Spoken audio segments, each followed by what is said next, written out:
ইলিশ মাছের মাথা দিয়ে কচু শাক তো আপনারা অনেকেই খেয়েছেন এবং আপনাদের আমি আগেও এই রেসিপিটি দেখিয়েছি। আজকে দেখাবো ইলিশ মাছের মাথা দিয়ে কচুর পাতা দিয়ে কিভাবে ঘন্ট রান্না করবেন। চলুন তাহলে তৈরি করা যাক। তার জন্য 3টি ইলিশ মাছের মাথা দিয়ে পরিমাণ মতো নুন আর হলুদ ভালো করে মাখিয়ে নিয়ে কড়াইতে পরিমাণ মতো তেল দিয়ে তার মধ্যে একে একে মাথাগুলো দিয়ে দিতে হবে। এবার এক সাইড ভাজা হয়ে গেলে আর এক সাইড উল্টে ভেজে কিন্তু তুলে নিতে হবে। এরপর ওই তেলের মধ্যে কিছুটা তেল দিয়ে তার মধ্যে থেতো করা রসুন আর কালো জিরেটা দিয়ে দিতে হবে, আর দিতে হবে কয়েকটা চেরা কাঁচা লঙ্কা।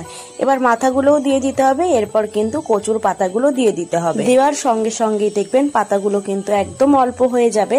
এরপর তার মধ্যে পরিমাণ মতো হলুদ, নুন আর দেবেন 1 চা চামচ চিনি। চিনিটা একটু বেশি করেই দেবেন, এর ফলে যে কোনো খাবারের ক্ষারকীয় ভাবটা কিন্তু কম হয়। এরপর ভালো করে নাড়িয়ে ঢাকা দিয়ে দেবেন। 7 থেকে 8 মিনিট পর ঢাকনা সরালে দেখবেন ঘন্টটা কিন্তু প্রায় তৈরি হয়ে গেছে। এরপর ভালো করে নাড়িয়ে নেবেন এবং আপনারা একটু আমাদের মতো এরকম ঘুরিয়ে ঘুরিয়েও নাড়াবেন। এর ফলে ঘন্টটা বেশ ভালো মিহি হবে। এবার একে একে তুলে নেবেন। ব্যাস, তাহলেই কিন্তু ঘন্ট রেডি হয়ে যাবে। এবং আপনারা গরম গরম ভাতের সঙ্গে এটি ট্রাই করে দেখবেন, আশা করি ভালো লাগবে। তাহলে আজকে যদি আমাদের এই রেসিপিটি ভালো লেগে থাকে অবশ্যই চ্যানেলটাকে সাবস্ক্রাইব করবেন। ফেসবুক থেকে দেখলে ফলো করে দেবেন। ধন্যবাদ।